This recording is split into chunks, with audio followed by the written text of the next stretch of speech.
앞으로 성탄절이 될 때까지 몇 주에 걸쳐서 주님 오심에 대해서 말씀을 나누려고 합니다. 오늘은 예수님의 계보에 대해서 말씀을 나누면서 은혜를 나누고자 합니다. 우리말 성경에는 마태복음 1장 1절에 아브라함과 다윗의 자손 예수 그리스도의 계보라 이렇게 시작을 합니다. 그런데 헬라어 성경 원전에 보면은 우리말 성경하고 좀 다른 것이 이렇게 되어 있습니다. 아브라함과 다윗의 자손이 아니라 다윗의 자손, 아브라함의 자손, 예수 그리스도의 계보라 이렇게 되어 있습니다. 그러니까 아브라함이 먼저 나오지 않고 헬라어 원전을 보면 다윗의 자손이 먼저 나옵니다. 다윗의 자손, 아브라함의 자손, 예수 그리스도의 계보라. 마태는 무엇을 강조하고 싶은고 하니 예수님께서 언약의 자손으로 아브라함의 자손으로 오셨다는 사실도 중요하지만 그보다 더 중요한 것은 왕으로 오셨다는 것입니다. 다윗의 왕권을 이어받아 유대인의 왕으로, 이 땅의 왕으로 오셨다는 사실을 강조하고 있는 것입니다. 그러니까 예수님은 다윗의 혈통을 이어받아 이 땅의 왕으로 오셨다. 이 사실을 1장 1절에서 강하게 선포하고 있는 것입니다. 구주 예수 그리스도의 성탄은 왕으로 오신 주님을 나의 삶의 왕좌에 모셔드리는 것을 의미합니다. 예수님을 나의 삶의 왕좌에, 우리 가정의 왕좌에, 우리 교회의 왕좌에, 이 나라 이민족 가운데, 열방 가운데 왕의 자리에 주님을 모셔드리는 것이 바로 성탄의 의미인 것입니다. 이 시간 예수님을 여러분의 마음의 왕자에 모셔드리기를 주님의 이름으로 축원드립니다. 예수님의 계보는 무엇보다도 은혜의 계보입니다. 예수님의 족보는 은혜의 족보예요. 여러분은 족보를 갖고 계시죠? 여러분의 성이, 본관이 어디고 또 누구 어디에 몇 대 손이고 또 여러분의 조상 중에는 어떤 훌륭한 사람이 있었는지 아마 대부분의 사람들은 가정의 족보를 갖고 있을 것입니다. 예수님의 족보, 예수님의 계보가 성경에 있다는 사실은 먼저 예수님은 역사적 인물이었다는 사실입니다. 실제로 역사적으로 이 땅에 오셨다는 사실이에요. 예수님께서는 지어낸 가공의 인물이 아니라 계보를 갖고 있고 족보를 갖고 계시는 역사적 인물이다. 이 사실을 마태는 강력하게 선포하고 있는 것입니다. 예수님의 계보는 은혜의 계보라고 했죠. 무엇을 보면 알 수 있느냐 하면 유대인들은 그들의 전통에 따르면 여자들은 또 아이들은 족보에 들어가지 않습니다. 여자들은 또 아이들은 족보에 들어가지 않는데 마태는 유대인의 관습과 전통을 뛰어넘어서 예수님의 계보 속에 5명의 여인들의 이름을 집어넣습니다. 그런데 이 5명의 여인들을 면면을 살펴보면 마지막 마리아만 제외하고 4사람은 그리 훌륭한 여인들은 못 됩니다. 첫 번째 인물이 누군가요? 다말입니다.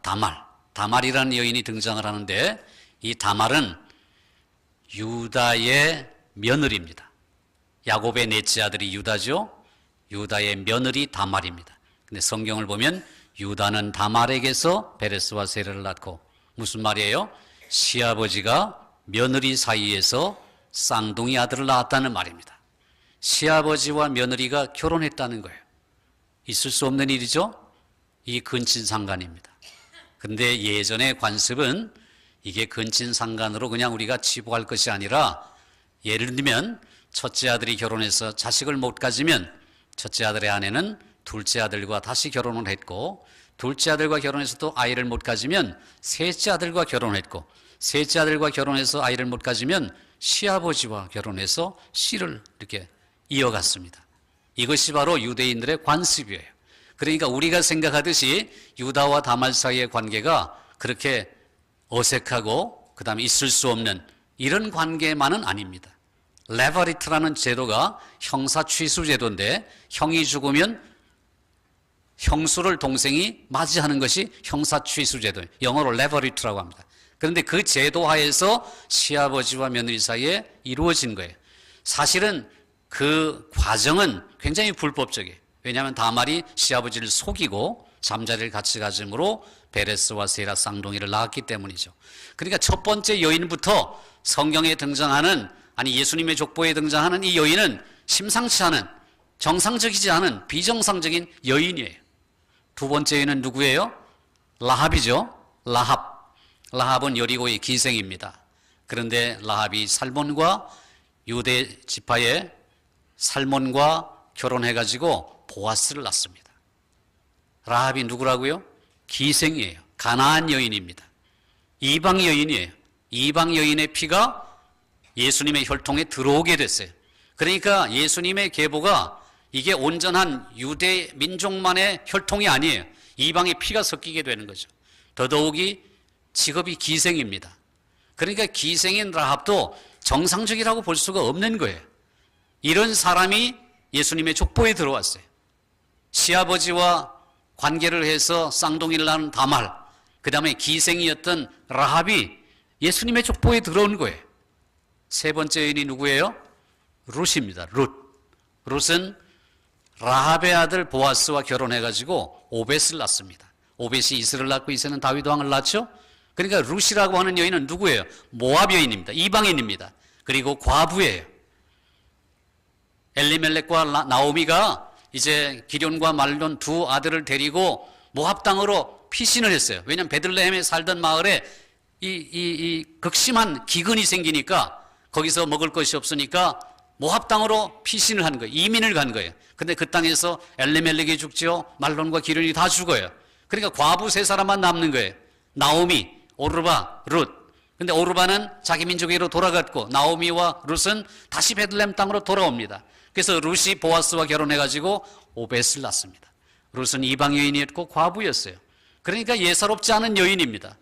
역시 그도 그리 내세울 것이 없는 여인이었어요. 뿐만 아니라 그 다음 여인은 밧세바입니다. 물론 성경에 이름은 등장하지 않지만 구약 성경에 분명히 나타나죠. 우리아의 아내 밧세바. 그는 어떤 여인입니까? 목욕하다가 다윗에게 몸을 보여가지고 다윗이 정욕에 불타가지고 자기 신하의 아들인 밧세바를 취하여 아내로 삼습니다. 그러니 밧세바도 정상적이라고 볼 수는 없는 거예요. 남편을 두었는데 왕이 자기를 탐하여 자기의 남편을 전쟁터에서 죽게 하고 자기를 빼앗아다가 아내로 삼아가지고 그렇게 자녀를 낳았으니까 정상적인 여인이 아니죠. 그러니까 다말, 라합, 룻, 그리고 밧세바, 이 네 여인이 그렇게 온전한 여인들은 아닌 것입니다. 마태는 왜 이런 여인들을 예수님의 족보에 넣었을까요? 왜 구태여 밝혔을까요? 그냥 덮어두고 여인들은 빼버리고 남자들만 언급했으면 예수님의 족보가 좀 더 거룩해질 텐데 거기에는 마태의 분명한 의도가 담겨 있습니다. 예수님의 계보, 예수님의 족보는 의회의 계보라는 거예요. 은혜의 계보라는 거예요. 저와 여러분을 생각해 보시면 은혜의 계보가 분명합니다. 저와 여러분이 내세울 것이 뭐가 있습니까? 여러분 뼈대 있는 집안이에요? 멸치 집안입니까? 오징어 집안입니까? 문어 집안입니까? 여러분의 조상이 잘났어요? 대단한 인물입니까? 그리고 여러분이 뭘 가지고 있습니까? 하나님 앞에 뭘 내세울 수 있습니까? 저와 여러분을 하나님의 자녀로 삼으시고 하나님의 왕가의 로열 패밀리로 삼으신 것이 은혜입니다. 은혜예요. 일방적인 은혜입니다. 우리에게 뭐 잘난 것이 있어서가 아니라 우리를 긍휼히 여기셔서 하나님은 하나님의 자녀 삼으신 거예요. 어떻게? 그 아들 예수 그리스도를 십자가에 내어주심으로 우리의 죄를 사해 주시고 영생을 기업으로, 천국을 기업으로, 하나님 나라의 신민으로 하나님을 왕으로 모시고 살 수 있게 만드신 거죠. 이것이 하나님의 은혜가 아니고 무엇이겠습니까? 예수님의 계보가 세 시대로 나눠진다고 했죠. 17절에 보시면은 아브라함부터 다윗까지 14대, 그 다음에 다윗부터 바벨론으로 이거할 때까지가 14대, 그 다음에 바벨론으로 이거한 후부터 예수 그리스도까지가 14대, 이렇게 14대로 세 구분을 하고 있습니다. 여러분 여기에도 귀한 뜻이 담겨 있어요. 우리 교회에 이렇게 들어있다 보면은 엘리베이터가 놓였죠. 그 엘리베이터의 옆에 왼쪽을 보시면은 거기에 이런 히브리어가 적혀 있습니다. 뭐냐면은 첫 줄에는 미즈모르 레 다윗 이렇게 되어 가지고 다윗의 시라는 뜻이고요. 두 번째 줄에는 아도나이 로이 여호와는 나의 목자시다 이렇게 되어 있고, 셋째 줄에는 로 에흐살 이렇게 해 가지고 내게 부족함이 없다. 이게 시편 23편 1절 말씀이 그 벽에 이렇게 히브리어로 새겨져 있습니다. 엘리베이터 타시려고 1층에서 왼쪽 벽을 보시면 그 히브리어 돌비에 새긴 것처럼 히브리어가 새겨져 있습니다. 다윗의 시 여호와는 나의 목자시니 내게 부족함이 없으리로다. 거기에 첫 줄에 미즈모르 레 다윗, 레 다윗이란 말은 다윗의 이런 말이고, 미즈모르란 말은 시란 말입니다. 다윗의 시. 그 다윗, 레 다윗 할 때 다윗이란 말이 히브리 말로 달렛, 와우, 달렛 이 세 문자로 세 글자로 쓰여진 단어입니다. 근데 달렛이란 말은 알렙 베트 기멜 달렛, 히브리 말이 ABCD가 알렙 베트 기멜 달렛 해 와우 자인 이렇게 나갑니다. 그런데 알렙 베트 기멜 달렛 네 번째 글자죠. 그래서 4입니다. 달렛이. 그 다음에 와우는 알렙 베트 기멜 달렛 해 와우 6입니다. 6 여섯 번째 글자예요. 그 다음에 또 달렛이니까 4입니다. 4, 6, 4 합하면 14입니다. 다윗이라는 이름이 가지고 있는 수치가 14예요. 그러니까 마태는 1장 1절부터 다윗의 자손, 아브라함의 자손, 예수 그리스도의 족보라 이렇게 시작해가지고 14대, 14대, 14대로 나누는데 실제로는 14대, 13대, 14대입니다. 13대예요. 왜냐하면 다윗이 중복되잖아요. 아브라함부터 다윗까지, 거기 다윗. 그러면 다윗 다음에 솔로몬부터 요시야 왕까지라고 해야 되는데 다윗부터 요시야 왕까지이기 때문에 다윗이 두 번 들어가요. 그래서 14대, 14대, 14대를 의도적으로 나누기 위해서 다윗을 한 번 더 언급한 거예요. 그러니까 14라는 말이 그냥 나오는 것이 아니에요. 다윗이라는 말 자체가 14예요. 다윗이라는 그 이름 자체가 가지고 있는 수치가. 그래서 다윗이 예수님의 족보에서 가장 중심적인 조상으로 등장하는 것이 마태복음의 족보예요. 그 말은 무엇이냐 하면 예수님께서 왕으로 오셨다는 거예요. 왕으로 오셨다는 거예요. 그러니 성탄을 맞이하는 우리도 왕이신 예수 그리스도를 나의 구주로, 나의 왕으로, 나의 마음의 왕좌에 모셔 드려야 된다는 것입니다. 왕으로 모신 사람은 어떻게 해야 될까요? 신하의 도리를 다해야 되죠. 신하는 어떻게 하는 거예요? 순종하는 것이죠. 복종하는 거죠. 그리고 충성하는 것입니다. 저와 여러분은 하나님의 나라의 왕이신 하나님의 자녀들이에요. 로열 패밀리입니다. 왕족이에요. 왕족입니다. 가난해도 괜찮아요. 몸에 좀 병들어도 괜찮아요. 그리고 권력과 명예 없어도 괜찮아요. 빈부귀천이 아무 소용이 없어요. 우리의 인생의 마지막 때에 하나님 앞에 서게 될 것입니다. 주님이 다시 오신 날 우리가 하나님 나라에 서게 될 거예요. 그 마지막 때에 놀라운 반전이 일어납니다. 영어로 reversal, 반전. 우리가 전혀 뜻하지 않았던 놀라운 반전이 일어나게 될 것입니다. 어떤 반전이 일어나게 될까요? 누가복음 16장에 나오는 부자와 나사로처럼 이 땅에서 떵떵거리고 살았던 부자는 수치를 당하고 지옥 형벌을 받고 가난하고 병들고 개들이 와서 헌대를 핥고 정말 짐승이 먹던 음식이나 주워 먹고 밥상에서 떨어진 것이나 주워 먹던 거지가 아브라함의 품에 안겨서 영광을 얻게 되지 않습니까? 그러니까 우리가 이 땅에 사는 동안 어깨를 펴셔야 돼요. 가난하다고 해서 주눅들 필요가 없어요. 그리고 뭔가 가지지 못했다고 해서 낙심할 필요가 없어요. 우리가 누구라고요? 로열 패밀리예요. 하나님 나라의 왕의 신민들이에요. 하나님의 자녀들이고 하나님 나라의 백성들이에요. 이와 같은 긍지와 자부심을 가지시고 살아가신 여러분 되시기를 주님의 이름으로 축원드립니다.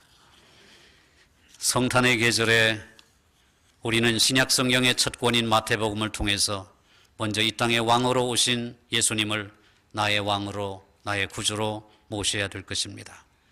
누구든지 성경을 마음 잡고 읽기 시작하는 분들은 마태복음의 이 첫 족보를 지나칠 수가 없습니다. 모든 신자들은 이 기나긴 명단을 그냥 지나쳐서는 안 됩니다. 저는 5살 때부터 마태복음 1장을 졸졸 외웠습니다. 이것이 제 특기였어요. 어린 시절의 특기는 마태복음 1장을 외우는 것이 제 특기였어요. 처음 17절에서 우리는 모두 46명의 사람을 만나게 됩니다. 그들의 생애는 2000년에 걸쳐 있습니다. 모두가 예수님의 조상들이에요. 그들의 인격과 영성 그리고 인생의 경험들은 다 다르고 다양합니다. 어떤 사람들은요, 아브라함, 이삭, 룻, 다윗처럼 믿음의 영웅들입니다. 어떤 사람들은 다말, 라합처럼 평판이 좋지 않은 사람이에요. 근데 여러분 이런 사람 아세요? 헤스론, 람, 나손, 아킴, 엘리웃 알아요? 몰라요? 모르시죠? 저도 몰라요. 너무 평범해서 예수님의 족보에 딱 한 번 등장하고 그들이 어떤 사람이었는지 무슨 일을 행했는지 파악이 전혀 안 되는 사람들이 많아요. 그리고 여러분 므낫세 왕이나 아비야 왕 같은 사람은 천하에 못된 악인이었어요. 예수님의 족보 속에 나오는 이런 다양한 인물들은 역사 속에서 하나님의 일은 인간의 실패나 죄에 의해서 제한받지 않는다는 사실을 웅변적으로 증언해 주는 거예요.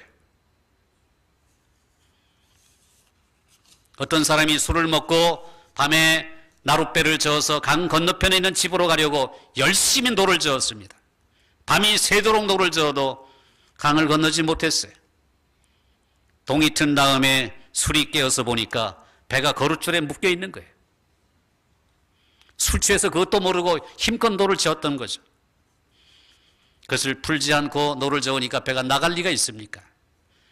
사랑하는 성도 여러분, 과거에 좋았던 일, 과거에 나빴던 일, 거기에 묶이지 말아요. 과거에 잘 믿은 것 자랑하지 마세요. 과거에 잘못 믿은 것, 그것 때문에 낙심하지 마세요. 지금 잘하면 됩니다. 하나님은 우리에게 과거나 지난 날을 묻지 않으십니다. 그리고 항상 이렇게 말씀하십니다. 지금 너는 어디에 있는가? 지금 너는 어떤 사람으로 살고 있는가? 이걸 물으세요. 2018년도 맡은 직분에 충성하지 못했다고 너무 낙심하지 마세요. 하나님이 2019년도에 새로운 직분을 우리에게 주셨어요. 문제는 이것입니다. 내가 지금 어디에 있는가? 나는 지금 어떤 사람으로 살고 있는가? 하나님은 바로 지금, 현재, 이곳, 여기를 묻고 계십니다. 과거에 얽매이지 마시고, 과거는 다 등 뒤로 던져버리시고, 구주 성탄의 계절에 예수님을 나의 왕으로 구주로 영접하셔서 주신 직분에 충성하심으로 말미암아 하나님의 로열 패밀리, 왕족으로 살아가시는 여러분 되시기를 존귀하신 주님의 이름으로 축원드립니다. 여러분, 여러분의 가문은 은혜의 가문이에요. 믿음의 가문입니다.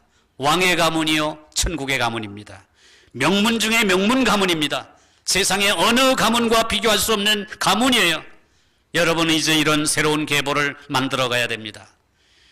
여러분은 어떤 영적 후손을 남기기를 원하십니까? 여러분의 영적 후손 가운데 천국을 빛낼 수 있는 위대한 인물이 나올 수 있기를 주님의 이름으로 축원드립니다. 예수님의 탄생의 계절에 이와 같은 가문의 축복이 여러분의 가문 모두에게 임하시기를 주님의 이름으로 축원합니다. 축원합니다.